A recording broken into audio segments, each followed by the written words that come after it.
What up, B Squad? It is your boy JB, and I am here today, you guys, with a brand new review for Paradise, you guys, season 1, episode 5. And this episode is titled In the Palaces of Crowded Kings, you guys. Now, before I go ahead and get into it, if you guys are watching this video or another video on the channel and you guys aren't subscribed yet, then I need you guys to do me a solid favor and stop taking me out on this date and then having me pay for it at the end of it. You guys know the routine. You can do me that favor by liking the video, subscribing to the channel, turning on your post notifications, and also by sharing the video, you guys. And with that out of the way, without further ado, let us go ahead and discuss Paradise, shall we? All right, you guys, so what I will say with this episode is this episode did a whole lot of time jumping. So I'm going to start up where it started up with, and then we'll go to present day. And then in the present day, it's going to go from present day to the past. It kept going back and forth, back and forth. So stick with me. Now, we'll start up in 1997. And in 1997, we see Cal with his father, right? And he told his father that he was going to be leaving the business to go and be a teacher, right? Because drilling just really isn't his thing. Now, when he told his daddy that he was going to go be a teacher, his daddy didn't like that, wasn't here for that. I was like, the way that he talked down to Cal, I was like, damn. You know, when you think about, I think about my mom, she never discouraged me from doing anything that I wanted to do. Now, would she give me her opinions and, trying to impart words of wisdom on me? Yes, but to talk down to me and tell me what I'm going to do, because he basically told Cal he's going into politics.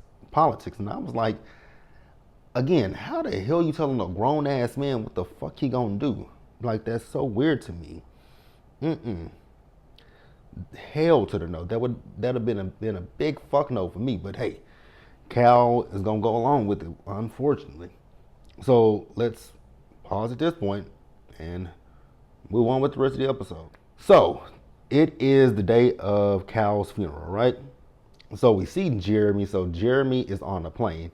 Now it kind of looks like, well, the plane that I saw even in last week's episode, it looks like Air Force One, which it might be Air Force One, but I don't know for sure, right? But nonetheless, Jeremy's on a plane. Jeremy getting drunk, right? Now we see Xavier. Xavier is getting ready for the funeral, and he sent a text message to Billy like, hey, me and you, we need to have a conversation about what we didn't talk about the night before. I was like, oh shit, if only you knew that Billy was no longer along the land of the living, right? So then we see as Xavier went across the street to go get James at the guy named Carl's house, right? And so he saw, when he did that, he saw a man working on the street light, and I was like, that's, the more I think about this show, and that you guys are in an underground city, what the hell y'all working on? And then everything is computer like generated. Why y'all working on the street light? Like, I was kind of confused by that too. Even Xavier was confused by that, right? Because Xavier feels like it's easy for them to put a camera in there. I was like, I do agree with that. I believe it's more plausible to put a camera in there than to fix a light in a city that is man-made. Like, okay, whatever, right? Then when Xavier went to Carl's crib, James is playing with an animal. I think it was a dog, right? And I was like, so can they not have animals here? Like, isn't it supposed to be like the real world and y'all can't have animals here? But okay, I mean, I guess that's very weird to me. Then it got even weirder when we got to the church, right? So it was a nice sunny day out, right? So there was a lady who called towards the control to ask them to change the cloud pattern because this is a gloomy day, and they literally changed the clouds. I was like, I would have to get the fuck out of it. No, I would take my chances. Because the fuck, that is so weird to me. That when I saw that, I was like, That is hella weird, but okay, whatever. So we see Jeremy. Jeremy is giving the eulogy for his father. And I was like, that's even weirder. Like, this shit just keeps going from weird to weird. I would never expect a child to, give their the eulogy of their parent, but neither here nor there, right? But yeah, so then we see a flashback when Jeremy is giving his eulogy about his dad, right? And this is a point where his dad was trying to bond with him, but Jeremy didn't want to have anything to do with his daddy. He was talking shit to his daddy. Then he went as far as to tell him that, I mean, wow, the things that he's like, you speak truth with your tongue. You speak truth with your tongue. But while they were talking, I believe it was Kane, who is Cal's dad. He came in, right? He was fussing about not being able to go to the study. And then he was talking to Jeremy, and he didn't even know who the boy was. But then Jeremy told him who he was, and I was like, oh, that's Cal's boy's name.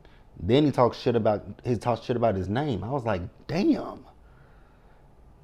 I'm like, what the fuck? Now, I know that as people get, when people who deal with dementia, Alzheimer's, that the ability to cipher and filter things, they lose that, so they just say whatever the fuck they feel. But then he keeps calling, like, even with Billy's in there, he kept referring to Billy as a sniper. And Cal is like, why do you keep calling him a sniper, Dad? Because he is. He is. So Jeremy was pissed at Cal because Cal knew what was going to happen, but he didn't do anything to stop what happened, right? So once again, Jeremy is wishing death on his father. I was like, damn, boy, you really spoke. I mean, y'all do know you speak power with your tongue, right? But okay, Jeremy, I mean, tell us how you really feel about your daddy. Like, tell us how you really feel. Now, after the back in the present day, after the funeral, Xavier is talking to Jane. He's asking Jane, has she heard from Billy? She was like, no, I haven't heard from Billy. I was like, oh, you trifling asshole. Because Xavier said he texted Billy, but no response, right? And she said she hasn't heard from him either. So then Nicole came up to talk to Xavier, but she said, I want to talk to Xavier alone, right? And so she told Xavier, remember, I think it was last week's episode, that she sent the DNA, they sent the to test the DNA from under his fingernails and all that kind of stuff. Well, Nicole sent it to the lab to be examined, right? But the results never made it to the lab. And we all know why those results never made it. Because she points out Sinatra. She says that she doesn't trust, she's now believing what Xavier says, and she doesn't trust her. And Xavier was like, well, shit, I don't trust her, but I don't really trust you as well because you were sleeping with the deceased man. So I'll take my chances. And I was like, I bet you will. But we'll pause right here and we'll move forward, you guys. Now, with Nicole, we get a flashback to her and Cal, right? And he was telling her about the bad episode that his dad had, right? And then we also found out that Sinatra was, his dad, Kane, was the first person she recruited, right? And so then we, here as Nicole is basically giving Cal some words of encouragement about his presidency. But then he told her, he was like, does my dad call you any kind of pet nicknames? She was like, nothing besides the condescending ones that he, calls me sweetheart and all that kind of shit. She was like, why? He was like, because he keeps calling Agent Pace a sniper. And then, they start talking about guns and how, Nicole misses living in a world with guns because at this point, all they got on them is tasers. And Cal wonders, if people for these people to be as powerful as they are, would they leave themselves defenseless? And so Nicole starts looking at him like, what you talking about, Willis? And she asked him, are there any guns down here? And he immediately changed the subject. She's like, if there are guns down here, then I need to be aware of it, right? Now, back to present day. We see Xavier and Jane went over to Billy's house, right? I was like, damn, girl, you really fucked up. So you go back to the scene of the crime, right? So Xavier knocks on the door, no answer from Billy. Knocks again, looks through the window, no Billy. Kicks the door in, and this bitch left Billy laying right on the floor. I was like, damn. So she wants to pretend like she's so broken up and all this kind of stuff. Then the next thing we see is where they've called the police. They've come and got Billy's body. So she's just crying, like she loved him. They did argue the night before, but she didn't think it was this bad. I was like, oh, mm, mm, mm, mm, mm, mm, mm. Bitch gave a performance of a lifetime.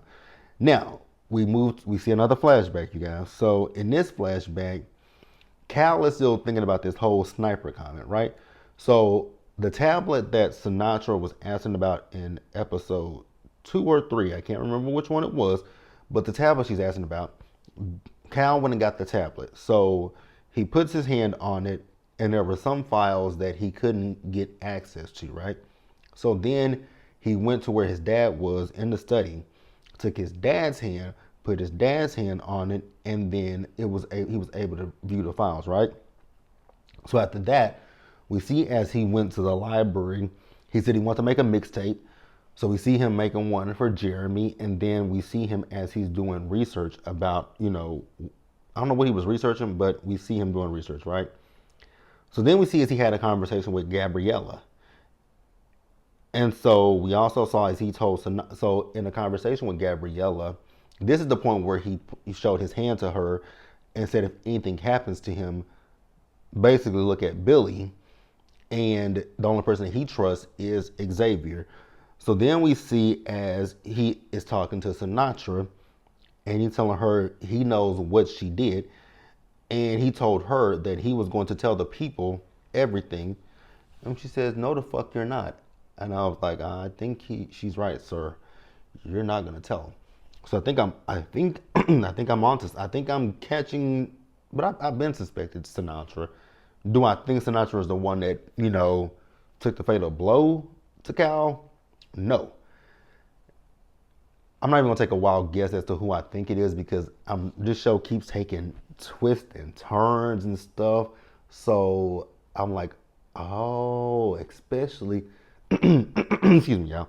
Especially at the end of the episode. The end of the episode, I was like, what? Okay. I was slightly shocked. I won't know slightly shocked, but I was hella shocked. So then we see Nicole. She met Xavier at the bar, right? So she's telling him that the coroner's office is ruling Billy's death as a, unaliving by the amount of fentanyl that was in his system. I was like, that's how that girl took him out? I knew it was something, but damn. So Nicole is like, we should take down Sinatra. And Xavier says, well, that's going to be kind of hard since we have no weapons. And Nicole was like, there are weapons, and I know where to find them. And I was like, okay, let's get this ball rolling. Excuse me, y'all. So after that, we see Presley. So Presley went to go check on Jeremy, right? Excuse me, y'all. So Jeremy is talking about the fact that, in his dad's last days, his dad wanted to do things with him, bond with him, right? But he blew his dad off. He said his dad wanted to go to the beach. I was like, y'all got a beach down here? He said, no, we don't have a beach down here. We have a simulation of a beach. I said, oh. And then Presley was wanting to see it. I said, why? What the fuck for? So Jeremy showed her the simulation of the beach. Meanwhile, Grandpa Kane comes down, right? Grandpa Kane is flipping out, talking about he saw her here that night. And I was like, are you confusing her with, I was thinking he was keeping, like, here's my thought, what was my thought process in that particular moment? Because I was thinking, like, so you saw a black woman, you think that she is Nicole? Is that what he was, like, because I'm like, he has Alzheimer's, dementia. So I was like, he got to be confusing her for Nicole. Shit, no, that man wasn't. I don't think that man was confusing her for nobody but who she is. But we'll get to that in just a little bit, right? So Presley ended up leaving because he freaked her out. I don't know if he really freaked her out or if she got spooked. But again, you guys, I am on episode 6, so please don't leave any spoilers. I'm watching episode 6 currently, and again, no spoilers. But yeah, he spooked the shit out of her, and curious minds want to know why, right? So then we move on and we see the last night that Cal was with Nicole, right? And she told him that she was done, that she's tired of it basically looking like she's his whore, his prostitute, all of that kind of stuff, right? So Cal is telling Nicole that he wants to divorce his wife, be with her, be out in public with her, hold hands with her, and all that kind of stuff, right? So Nicole was about to dip out. And then remember, earlier in the review, I told you guys that he was telling her about the guns, right? And he told her, there are guns here, and I can take you to him. And she was like, is that your way of trying to get me to stay? He said, yes. Is it working? And I was like, it wouldn't be working for me, but it seemed like it was working for her, but who knows, right? So we also see as Cal went to his dad that night, and he was talking to his dad about, his mom. I guess it's his mom, because he said, his wife. But then he also asked his dad, how would she feel about this? And come to find out, his wife was a teacher, but they had, and also they had to date in secret because her family and his family, they weren't really here for the relationship, right? They weren't approving of it, right? So Cal asked his dad, are you proud of me? And his dad basically told him, hell the fuck no, I'm not proud of you. I was like, damn, sir. You really cannot tell your son that you have, okay, that was fucked up, right? So his dad is telling him that he built this place for his wife, him, and Jeremy. Cal, that is. Cal and Jeremy. I was like, this is captivity. I'm sorry, this place is captivity. But okay, if you want to say you did it for them, that's weird to me. But moving on. Now we see as Xavier went home and he told Presley, like, Presley, I need you to go pack a bag for you and your brother. And so she said, okay. But she was already upset because of what happened with Jeremy's grandfather. Now, we see as Xavier went across the street to Carl, and he called in a favor to Carl, right? And so we see as Carl slips into the control room. And I was like, what is Carl doing in the control room? Which I knew it had something to do with the sky, right? I knew it had something to do with that. So we see as Jeremy went to go talk to his grandfather, right? And his grandfather thinks that Jeremy is Cal. And he's telling Cal that he's proud of him. I was like, that is so sad that it took for your son, which you don't, at this point, I don't know what this old man knows and don't know, but your son is dead and you never got the chance to tell him that you were proud of him and that you loved him, right? And he even said he was sorry. And so Jeremy pretended to be his dad, and I know that had to hurt. Now, moving back to Presley. So Presley went up to her room, right? Presley lifted that damn mattress up, and there was that damn tablet. The grandfather keeps saying, I saw her here that night. I was like, you really did see that little girl here. Again, you guys, please don't leave a spoiler. Don't leave any spoilers about Presley. I want to find out on my own what she did, what she did not do. Like, what I think I know, I feel like I don't know at this point. Like, I've been feeling like it's Sinatra, which I still think that Sinatra is behind what happened to Cal, but who took Cal out?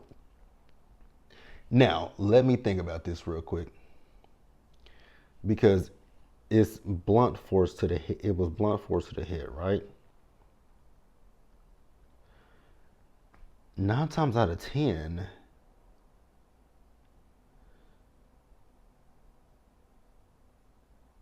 it has to be, well, no, it could be. So it has to be someone that is either his height or taller than him to be able to hit him. Unless somebody tossed it at his head. I'm so cute. I'm curious. I can't wait to get to episode 8. I cannot wait to get to episode 8 to figure this out. Or even I feel like it's probably gonna be 7 going into 8. I don't know, but I'm curious. I don't have a suspect list, so I'm not gonna sit here and say who I think it is. But yeah, I'm ready for it. I'm ready. Now to wrap up the episode, we see. Remember, I told you guys that Carl went to the control room, right? Well, when Carl went to the control room, he was working on Xavier's behalf, right? So Xavier, I saw the sky turn red, and I was like, "What the hell is in the sky?" And Xavier went to that street light that he saw, and he was just looking at it. And Sinatra is looking at the camera, and so the sky turned red, right? When the sky turned red, it had red letters said, "They're lying to you." I was like, fuck, this is good. This is so good. But yeah, you guys, that is the review. Let me know what you guys thought about this episode of Paradise. Be sure to like the video, you guys. Subscribe to the channel. Turn on your post notifications. And also share the video, you guys. And until the next time, please stay safe, you guys. Take care of yourselves. Wash your hands. Be blessed. And I'll see you guys in the next video.